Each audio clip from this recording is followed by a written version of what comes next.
जय श्री राधा कृष्ण। गुरुवार व्रत गुरुदेव बृहस्पति की प्रसन्नता तथा भगवान विष्णु की कृपा पाने के लिए किया जाता है। गुरुवार व्रत करने से व्यक्ति के जीवन में सुख संपन्नता आती है तथा बृहस्पति के अशुभ लक्षणों से मुक्ति मिल जाती है। अब आज इस वीडियो में हम जानते हैं कि गुरुवार व्रत के नियम क्या है, विधि क्या है, व्रत में कैसे क्या खा पी सकते हैं तथा गुरुवार व्रत में व्यक्ति को कौन कौन सी सावधानियां रखनी चाहिए, गुरुवार व्रत में कौन सी चीज़ का दान बहुत शुभ होता है, गुरुवार का व्रत किसे करना चाहिए और इस व्रत को करने से क्या लाभ होते हैं। बहुत सारी जानकारी एक ही वीडियो में मिलेगी, इसलिए प्लीज़ वीडियो लास्ट तक ज़रूर देखना। अगर आप हमसे कोई प्रश्न पूछना चाहते हैं तो टेलीग्राम पर हमें मैसेज करना, और अगर आने वाले व्रत त्योहारों का रिमाइंडर, डेली का पांचांग और राशिफल अपने फोन पर पाना चाहते हो तो व्रत लिखकर 9821025751 पर व्हाट्सएप मैसेज कर। वीडियो पसंद आए तो प्लीज लाइक और शेयर जरूर करना। चैनल पर नए हो तो जल्दी से चैनल सब्सक्राइब कर दो। अब चर्चा शुरू करते हैं। देखो, सबसे पहले हम चर्चा करते हैं कि गुरुवार व्रत शुरू कब से करें। तो देखो, गुरुवार व्रत को पौष माह को छोड़कर बाकी किसी भी महीने से शुरू किया जा सकता है, पर इस बात का ध्यान रखना कि सूतक पातक की स्थिति में इस व्रत की शुरुआत नहीं की जाती, और ध्यान देना कि पौष महीने में इस व्रत को शुरू करना उत्तम नहीं माना जाता। ठीक है, तो पौष महीने को छोड़ के बाकी के 11 महीनों में आप कभी भी व्रत को कर सकते हो। इस व्रत के लिए सबसे शुभ महीने की बात करें तो गुरुवार व्रत अघन मास यानी मार्गशीर्ष मास में शुरू करना सबसे उत्तम होता है। अघन मास में गुरुवार व्रत करना बड़ा ही शुभ होता है। साधक सिर्फ इस महीने के 4 या 5 गुरुवार के व्रत भी करते हैं। इसके बाद अगर दूसरे शुभ महीनों की बात करूं तो कार्तिक का महीना और वैशाख महीना भी गुरुवार व्रत करने के लिए बड़ा शुभ माना जाता है, क्योंकि जो ये कार्तिक और वैशाख महीना है ये भगवान विष्णु के महीने माने गए हैं। इन महीनों के अलावा भी आप किसी भी महीने में व्रत को शुरू कर सकते हो, बस ध्यान रखना शुक्ल पक्ष से व्रत शुरू करने हैं और शुक्ल पक्ष के पहले गुरुवार से ही इस व्रत को शुरू कर ले, बहुत ही उत्तम होता है। अब चर्चा करते हैं कि गुरुवार व्रत कितने करने चाहिए। तो देखो, वैसे तो गुरुवार का व्रत 1 साल या 6 महीने के लिए संकल्प करके शुरू किया जाता है, पर इस व्रत की संख्या को 16 की संख्या में करना बहुत लाभकारी माना गया है। शास्त्रों के अनुसार कहा जाता है कि 16 गुरुवार व्रत का विधि विधान करने से और उसका उद्यापन करने से व्यक्ति की सभी मनोकामनाएं पूरी होती है। तो अगर आप किसी इच्छा पूर्ति के लिए व्रत करना चाहते हो तो 16 की संख्या में करना, 16 व्रत करना, उद्यापन करना। उसके बाद भी इच्छा पूरी नहीं हो तो 1 महीने का गैप देके फिर दोबारा से व्रत शुरू करना। विश्वास रखना, मतलब गुरुवार के व्रत इतने अच्छे होते हैं और इतने फलकारी होते हैं ना कि मेरा तो अभी तक का रिकॉर्ड रहा है कि पहले, मतलब जो पहले 16 गुरुवार होते हैं उसी में इच्छा पूरी हो जाती है। अब बात करते हैं कि गुरुवार के व्रत किसको करने चाहिए। तो देखो, अगर आप अपने जीवन में किसी भी कष्ट से परेशान हुए, विशेषकर कुंडली के अशुभ बृहस्पति से परेशान है, या आपकी शादीशुदा जिंदगी अच्छी नहीं चल रही है, तो आप भी 16 गुरुवार के व्रत कर सकते हैं। जीवन में गुरु का शुभ होना बहुत जरूरी है। गुरुवार का व्रत शादीशुदा, कुंवारे कोई भी कर सकते हैं। इसमें पुरुष और स्त्री का भेद भी नहीं होता, चाहे तो पुरुष इस व्रत को कर सकते हैं, चाहे तो स्त्री कर सकती है। शादीशुदा, सौभाग्यहीन या कोई भी जो भाग्यवान हो, सभी को ये व्रत करना चाहिए। अगर आप जोड़े से व्रत करते हैं तो और भी ज्यादा फलकारी होता है।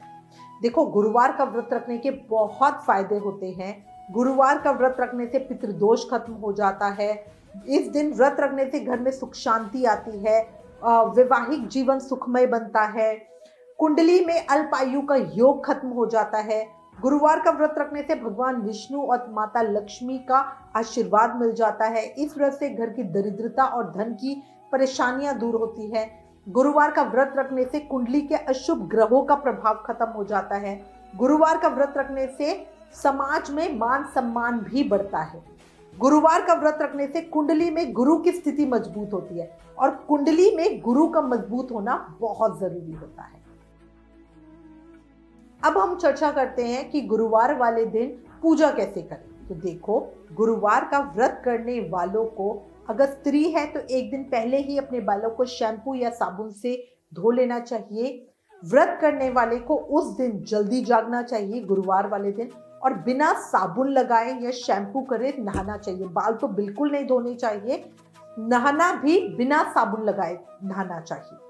पूजा का जो स्थान होता है, जैसे पहले समय में तो गोबर से लीपते थे, उसको सिर्फ नॉर्मल गंगा जल छिड़क कर साफ कपड़े से पोंछकर हम साफ कर लेंगे। इस व्रत में बृहस्पति भगवान की फोटो के साथ साथ केले के पेड़ की भी पूजा होती है।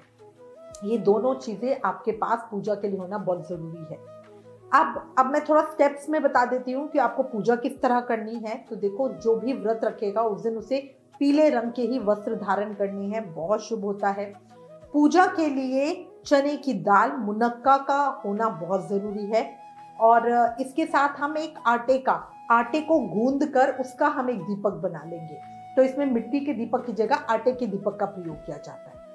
अब जो भी व्रत कर रहे हैं वो केले के वृक्ष के पास ही आसन लगा के बैठ जाए, या केले के पेड़ की, क्योंकि ज्यादातर मंदिरों में केले का पेड़ बाहर होता है और भगवान विष्णु का अंदर होता है, तो आप ऐसा कर सकते हो, केले के पेड़ की पूजा कर ले और फिर अंदर मंदिर में जाके कथा कर ले। अगर केले के पेड़ के पास बैठ के पूजा कर सको तो वो तो बहुत ही अच्छा होता है। ठीक है, आप अपने घर में भगवान बृहस्पति की फोटो के सामने भी ये पूजा कर सकते हैं।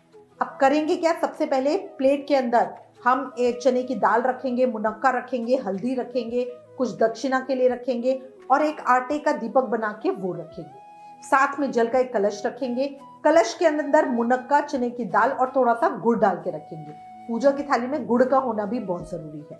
साथ ही हम दीप प्रज्वलित कर लेंगे।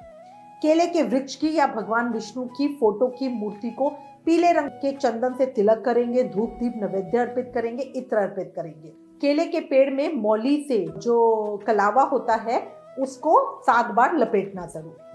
इसके बाद पीले रंग की मिठाई, चने की दाल का हलवा या कच्चे चने की दाल और गुड़ का भोग अर्पित करेंगे। इसके बाद आप व्रत कथा पढ़ेंगे या सुनेंगे, बहुत जरूरी होती है, और फिर बृहस्पति भगवान की आरती करेंगे।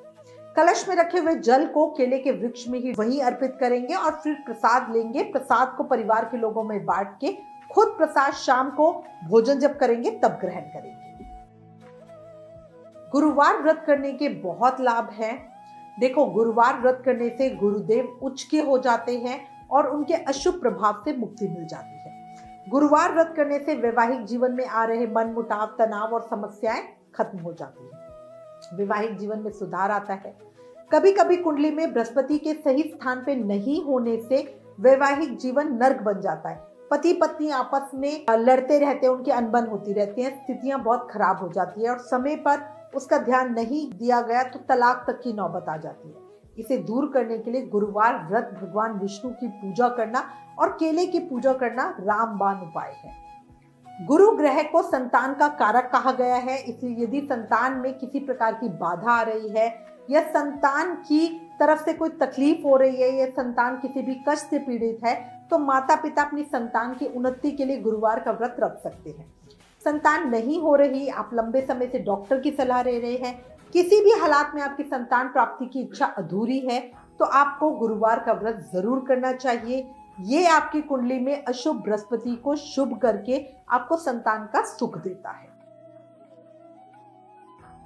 देखो, गुरुवार व्रत जितना भी आपने चाहे 1 साल के लिए किया हो, 16 किया हो या 6 महीने के लिए किया हो, जब उसकी अवधि पूर्ण हो जाएगी, जो भी संकल्प आपने लिया है, उसके बाद उद्यापन करना बहुत जरूरी है। अगर आप उद्यापन करे बिना व्रत को छोड़ते हो तो व्रत का पूर्ण फल आपको नहीं मिलेगा। इसलिए जब भी व्रत शुरू करें तो आपको एक निश्चित संख्या में शुरू करना चाहिए, जैसे 16, और उसके बाद जब वो खत्म हो तो उद्यापन करना चाहिए। अब जैसे आपने 16 गुरुवार का संकल्प लिया और जब 16 गुरुवार पूरे हो जाए तो 17वें गुरुवार को आपको इस व्रत का उद्यापन करना चाहिए। कई लोग 16वें गुरुवार को ही कर देते हैं, वो गलत है। 16 का आपने संकल्प लिया है तो 16 पूरे हो जाएंगे, तब 17वें को आप उद्यापन करेंगे। उद्यापन के लिए हर दिन की तरह ही पूजा पाठ करेंगे और कुछ विशेष चीजों का दान करना है। वो विशेष चीजें क्या हैं? व्रत के उद्यापन के दिन दान बहुत जरूरी है, तो पूजा पाठ में आपको 1.25 किलो चने की दाल, 1.25 मीटर पीला कपड़ा, 1.25 किलो गुड़ जरूर लेना है। साथ ही इस पर दक्षिणा रखनी है। केले आप दर्जन भर ले सकते हैं या 16 ले सकते हैं और वीरवार व्रत की पुस्तक होनी चाहिए। तो पीला कपड़ा नीचे बिछा के उसके ऊपर चने की दाल, गुड़ और केले और दक्षिणा और किताब सबको रख के उसकी एक पोटली सी बना लेंगे। ठीक है, याद रखना अगर आप थैलियों में रख रहे हो, मतलब चने की दाल थैली में, तो किसी पे भी गांठ नहीं होनी चाहिए। ठीक है, जब आपकी पूजा पाठ और आरती समाप्त हो जाए तो ये जो दान आपने निकाला होता है ये किसी मंदिर में या ब्राह्मण को दे दीजिए। दान करने के बाद ही ब्राह्मण के हम चरण स्पर्श करेंगे और उसके बाद घर आकर अपने व्रत को खोल लेंगे। इस प्रकार आपका उद्यापन पूर्ण होगा। जिस गुरुवार उद्यापन किया जाता है उस गुरुवार को व्रत नहीं होता है, याद रखना। 16 गुरुवार हम पहले ही पूरे कर लेंगे।